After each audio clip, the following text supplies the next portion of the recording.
ಕೊಡ್ತಿ ಗ್ರಾಮ ಪಂಚಾಯತಿ ಅಧ್ಯಕ್ಷರು.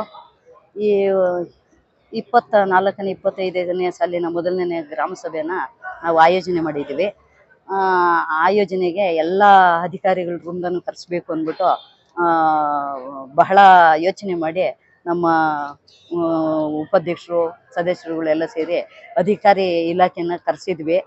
ಆದಷ್ಟು ಸಮಸ್ಯೆನ, ಸಾರ್ವಜನಿಕರ ಸಮಸ್ಯೆನ ಇಲ್ಲೇ ಬಗೆಹರಿಸ್ಬೇಕು, ಏನೇನು ಸಮಸ್ಯೆ ಅಂತ ಎಲ್ಲ ಮಾತಾಡ್ಕೊಂಡು ಸಮಸ್ಯೆ ಆದಷ್ಟು ಬಗೆಹರಿಸೋಕೆ ಏರ್ಪಾಟ್ ಮಾಡಿದ್ದೇವೆ.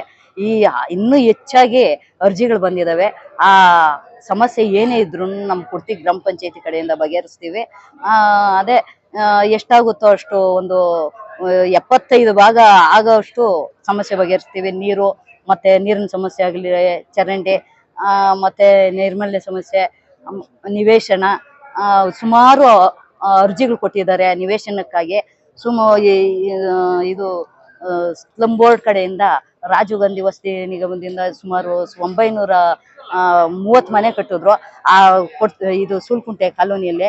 ಆದ್ರೆ ಒಬ್ಬರಿಗೂ ನಮ್ಮ ಸ್ಥಳೀಯ ಗ್ರಾಮ ಪಂಚಾಯತಿ ಒಬ್ಬರಿಗೂ ಒಂದೇ ಒಂದು ನಿವೇಶನ ಹಂಚಿಲ್ಲ. 8-10 ವರ್ಷದಿಂದ ಬ್ಯಾಲೆನ್ಸ್ ಇಟ್ಕೊಂಡು ಮನೆಲ್ಲ ಬೇರೆ ಯಾರ್ಯಾರಿಗೋ ಕೊಟ್ಟಿದ್ದಾರೆ.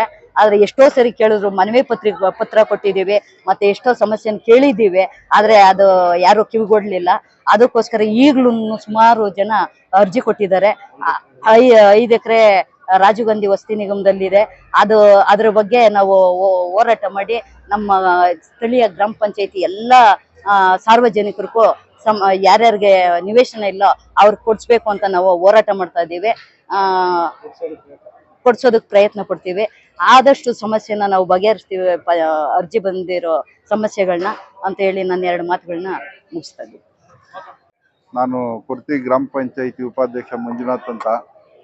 ನಾವು ಈ ವರ್ಷದ ಮೊದಲನೇ ಸುತ್ತಿನ 24-25 ಸಾಲಿನ ಗ್ರಾಮ ಸಭೆದು ಇವತ್ತು ಮುಳ್ಳೂರಲ್ಲೇ ಆಯೋಜನೆ ಮಾಡ್ಕೊಂಡಿದ್ವಿ. ಇದರಲ್ಲಿ ನಾವು ಸಾರ್ವಜನಿಕರಿಗೆ ನಾವು ಪಾಂಪ್ಲೆಟ್ ಹಂಚಿ ಮೈಕಲ್ಲಿ ಅನೌನ್ಸ್ ಮಾಡಿಸಿದ್ದಕ್ಕೆ ಇವತ್ತು ಸುಮಾರು ಸಮಸ್ಯೆಗಳನ್ನ ನಮ್ಮ ಗ್ರಾಮ ಸಭೆಯಲ್ಲಿ ಹೇಳ್ಕೊಂಡಿದ್ದಾರೆ. ಅದರಲ್ಲಿ ನಾವು 100% ಕೆಲಸ ಮಾಡೋಕ್ಕಾಗಿಲ್ಲ ಅಂದ್ರೂ ಅದ್ರ ಬಂದಿರೋ ಅರ್ಜಿಗಳ ಮೇಲೆ ಒಂದು 50% ಕೆಲಸ ಮಾಡ್ತೀವಿ ಅಂತ ನಮಗೆ ವಿಶ್ವಾಸ ಇದೆ. ಏನು ಇವತ್ತು ಬಂದು ಅರ್ಜಿಗಳು ಕೊಟ್ಟಿದ್ದಾರೋ ಅದ್ರ ಮೇಲೆ ನಾವು ಯಾವ ಇಲಾಖೆ ಡಿಪಾರ್ಟ್ಮೆಂಟ್ಗಳಿಗೆ ಯಾವ ಅರ್ಜಿ ಬಂದಿದೆ ನೋಡಿಕೊಂಡು ಆ ಅರ್ಜಿಗಳನ್ನ ಡಿಪಾರ್ಟ್ಮೆಂಟ್ಗೆ ಮಾಡಿ ಅದನ್ನ ಹಂಗೆ ಫಾಲೋಅಪ್ ಮಾಡೋ ಅಂತ ಕೆಲಸ ಮಾಡ್ತಾ ನನ್ನ ಮಾತುಗಳನ್ನ ಮುಗಿಸ್ತಾ ಇದ್ದೀನಿ.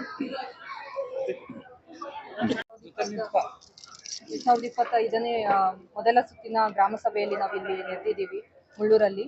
ಸುಮಾರು ಒಂದು 400-500 ಜನ ಗ್ರಾಮಸ್ಥರು ಇಲ್ಲಿ ಸೇರಿದ್ರು. ಅಂದ್ರೆ ಅವರ ಬೇಡಿಕೆಗಳು ತುಂಬಾ ಇದೆ ಅಂತ ಇದರಿಂದ ನಾವು ತಿಳ್ಕೊಬಹುದು.